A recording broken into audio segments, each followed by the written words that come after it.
नमस्कार, मैं हूं legal journalist public relation society of India की तरफ से और आज है हमारे साथ एडवोकेट संग्राम सिंह कुंडीर जी।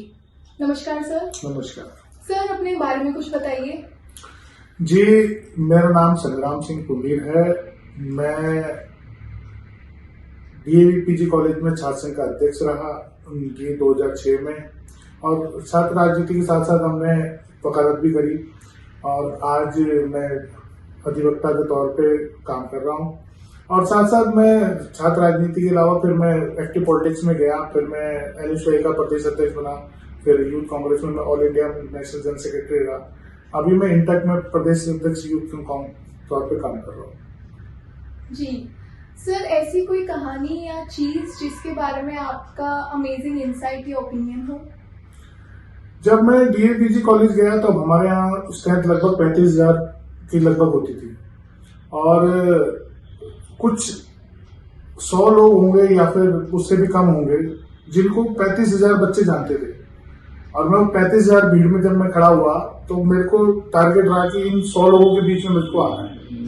तो मैंने उसकी कोशिश करी, फिर मैंने अपनी एक पहचान बनाने की कोशिश करी, तो फिर मैं लगन से काम किया, भाग दौड़ करी, सब जगह गया। फिर जब एक पहचान बननी शुरू हुई तो जब मैं उस 100 की गिनती में आया और जब 100 की गिनती में जब मुझे 35,000 बच्चे जाने लगे तो मुझे बड़ी खुशी मिली। तो स्टोरी जो है मोटिवेशनल है कि भाई जब आपको कुछ करना है तो फिर आपको मेहनत करनी पड़ेगी, आपको लगन से काम करना पड़ेगा, लोगों का विश्वास जीतना होगा। तो इन सब बातों को समझे और हमने काम किया। जी सर, ऐसे कोई इंटरेस्टिंग केस जजमेंट जिसके बारे में आप बताना चाहेंगे? जजमेंट केस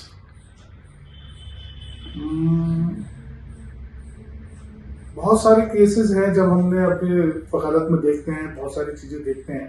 जी। अभी एक सामने बहुत बड़ा एग्जांपल आया कि जो लोकल पुलिस ने एक मुकदमा लिख दिया, किसी के आरटीआई एक्टिविटीज के नाम पे लिख दिया और उसमें 420, 67, 467, 468, 471 जिसमें लाइफ इम्प्रिजमेंट है, जिसमें उम्र कैद की सजा, इतनी बड़ी हीनियस धाराएं लगा दी। जब कोर्ट के सामने वो पटल पे आया तो कोर्ट ने कहा कि एक तो जब आप किसी को लेके आ रहे हो कोर्ट के सामने अरेस्ट करके, तो आपने क्या एविडेंस इकट्ठे करे, क्योंकि आपने इतनी हीनियस क्राइम मुकदमे लिखी है इनके ऊपर। तो कोर्ट ने भी इस बात को माना, तो उनकी कोई तैयारी नहीं थाने वालों की। तो कोर्ट ने कहा कि भैया आप इसको जब पूरी तैयारी से आ जाओ तब इनको लेके आना, मैं इनको छोड़ता हूँ। साथ साथ कोर्ट ने यह भी कहा कि भाई 420 जब किसी पे लगती है तो 420 की किसी कोई पीड़ित होता है, मान लो मैंने आपको एक पेन दिया और ये कह के दिया कि ये सोने का पेन है और आपको बाद में पता लगा प्लास्टिक का पेन है, तो मैंने आपके संग फ्रॉड कर दिया, तो आप पीड़ित पक्ष हो गए, आप मेरे खिलाफ कंप्लेंट कर सकते हो। पर इसमें गवर्नमेंट की लाइन थी और वो किसी को पट्टा अलॉट हो गया था, तो उसमें पट्टे अलॉट में कुछ उसने जाति का कुछ मामला था।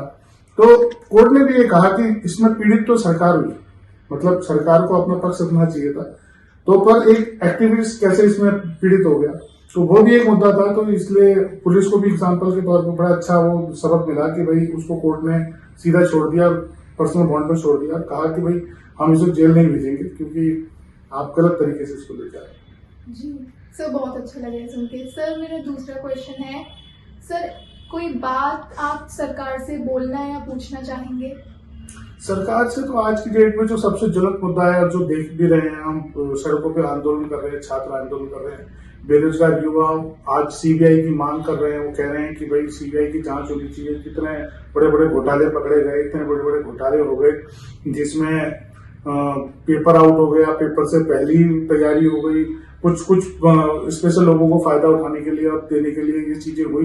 तो इसमें सीबीआई जांच होती तो बहुत सारे लोग ऐसे भी सामने आते जिनका अभी पर्दे के पीछे है, क्योंकि इन्होंने अभी तो केवल जो दिखाया कि जिन्होंने करा, पर किसके माध्यम से इतना टाइम तक ये एपिसोड चलता रहा, वो बेरोजगार संघ वाले मांग कर रहे हैं, बीच में आंदोलन भी कर रहे हैं। तो सरकार से हमारी यही मांग है कि जब आप हर चीज में इनिशिएटिव ले लेते हो तो आप देख भी लेते हो, एसआईटी जांच करते हो, ये करते हो, तो इसमें भी आप सीबीआई जांच मांग कर रहे हैं। अगर लोगों की विश्वास जीतना है तो आपको करना चाहिए। धन्यवाद सर, बहुत अच्छा लगा आपसे बात करके। तो ऐसी ही वीडियोस को देखने के लिए बने रहिए हमारे चैनल लॉ मेडी के साथ। Thank you.